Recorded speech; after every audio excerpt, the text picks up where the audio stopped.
Welcome back to Abhyas school classes. Lagrange method of multipliers का next question solve करते हैं। तो इस फंक्शन का हमें मैक्सिमम और मिनिमम वैल्यू निकालनी है और ये कंडीशन गिवन है आपके पास।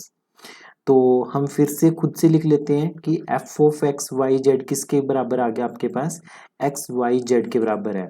और जो जी है, जो कंडीशन गिवन है, वो किसके इक्वल है, X Y plus 2 YZ plus 2ZX minus 180 equal to 0 के बराबर है।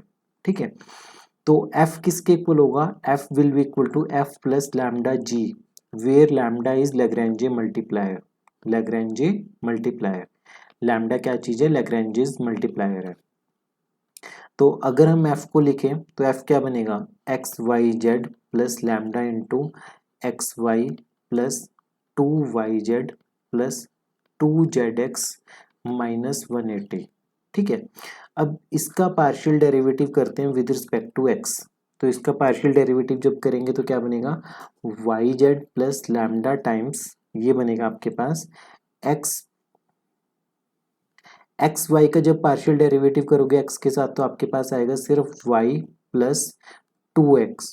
ये पार्शियल डेरिवेटिव बनेगा विद रिस्पेक्ट टू x, आपके पास यहाँ पे y बचेगा और यहाँ पे 2z, तो ये बचेगा y plus 2z equal to 0। तो मान लेते हैं कि ये इक्वेशन नंबर आपके पास ये इक्वेशन नंबर 1 है, ये इक्वेशन नंबर 2, इसे इक्वेशन नंबर 3 मान लेते हैं। फिर एफ वाई है, तो एफ वाई क्या बनेगा, तो Z X plus lambda times X plus 2Z equal to 0, ये इक्वेशन नंबर 4 है। फिर एफ जेड क्या बनेगा आपके पास, ये बनेगा x Y plus lambda into 2Y plus 2X equal to 0, ये इक्वेशन नंबर 5 है। अब यहाँ पे हमें सॉल्व करना है। अब एक बहुत इंपॉर्टेंट चीज है, जैसे लास्ट क्वेश्चन में, अगर आपको लास्ट क्वेश्चन याद है तो मल्टीप्लायर्स करने के बाद आपके पास ये लीनियर इक्वेशंस बनी थी। ठीक है, लीनियर इक्वेशंस के केस में हमने डायरेक्ट डिटर्मिनेंट को 0 के इक्वल पुट किया था, पर इस पर्टिकुलर क्वेश्चन में जब आप इसे सॉल्व कर रहे हो तो इसमें लीनियर इक्वेशंस नहीं है, क्योंकि ये y इंटू जेड आ गया, यहाँ पे z इंटू एक्स आ गया।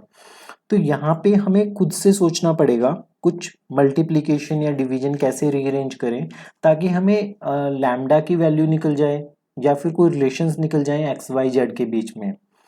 तो हम सबसे पहले क्या करेंगे, हम सबसे पहले करेंगे जो इक्वेशन नंबर 3 है उसे x से मल्टीप्लाई और इक्वेशन नंबर 4 को y से मल्टीप्लाई। तो हमारे पास क्या मिलेगा, तो मल्टीप्लाई करेंगे इक्वेशन नंबर 3 को x के साथ और इक्वेशन नंबर 4 को करेंगे मल्टीप्लाई y के साथ। तो क्या मिलेगा आपके पास, it will be x Y Z plus lambda times x Y plus 2XZ equal to 0। Next ये बनेगा x Y Z plus lambda times, ये बनेगा आपके पास x Y plus 2YZ equal to 0।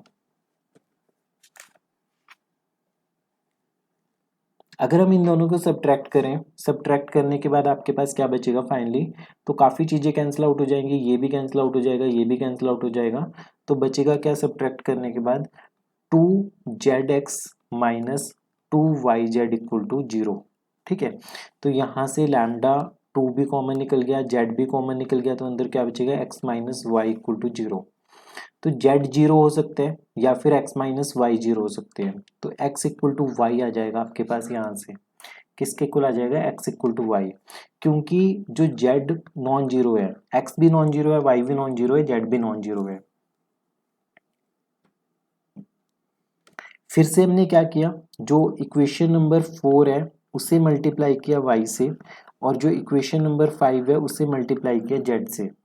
तो इन दोनों को मल्टीप्लाई करने के बाद क्या बनेगी इक्वेशंस, इक्वेशंस बनेंगी X Y Z plus lambda times x Y plus 2YZ equal to 0। और जब इक्वेशन नंबर 5 को z से मल्टीप्लाई करोगे तो X Y Z into lambda 2YZ plus 2ZX equal to 0।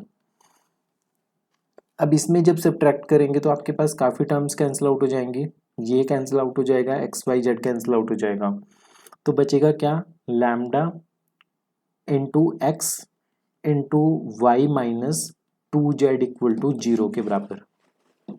तो यहाँ से y की वैल्यू 2z हो जाएगी, y की वैल्यू किसके इक्वल हो जाएगी 2z के इक्वल। तो फाइनली क्या आ गया, x की वैल्यू y और y की वैल्यू 2z के बराबर है।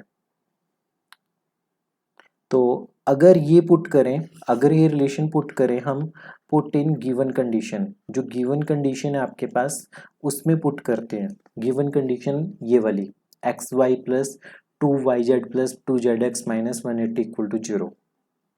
तो क्या बनेगा 2z into 2z plus 2 into 2z into Z plus 2z into 2z minus 108 equal to 0। ठीक है, तो सॉल्व करोगे तो ये बनेगा 12z स्क्वेयर इक्वल टू 108। तो यहाँ से बनेगा z स्क्वेयर इक्वल टू 9 के बराबर, तो z इक्वल टू 3 बनेगा। ठीक है, z क्या चीज़ है, पॉजिटिव है, z पॉजिटिव बन गया क्योंकि हमें z की वैल्यू प्लस माइनस 3 मिल सकते हैं, पर हम z इक्वल टू 3 को कंसिडर करेंगे। तो z की वैल्यू 3 इसमें पुट करेंगे तो x की वैल्यू और y की वैल्यू किसके इक्वल आएगी, 6 के बराबर, z की वैल्यू आ गई 3। अब ये वैल्यू एक्स वाई जेड किस में पुट करेंगे हम, इसमें फंक्शन में। तो फंक्शन में पुट करके आपके पास क्या मिलेगा, X Y Z equal to X into Y into Z, तो 36 इंटू 3 108। ये आंसर होने वाला है आपके पास, ये मैक्सिमम वैल्यू होने वाली है 108 गिवन फंक्शन की। तो इंटरेस्टिंग क्वेश्चन इसलिए है ये क्योंकि इसमें आपके पास डिटर्मिनेंट वाला केस नहीं होगा। इसमें आपको इन तीनों इक्वेशंस को इस तरीके से सॉल्व करना है कि यहाँ से एक्स वाई जेड के रिलेशंस निकल जाए। तो वो रीअरेंजमेंट करके एक्स वाई जेड के बीच में जो रिलेशन आया वो ये आया, और इसे हमने इक्वेशन नंबर जो गिवन कंडीशन थी 2 उसमें पुट किया, और वहाँ से हमारे पास वैल्यूज आ गई। सो प्रैक्टिस करनी पड़ेगी आपको इस क्वेश्चन की मल्टीपल टाइम्स, तब जाके आपको इजी लगेगा ये क्वेश्चन। ठीक है,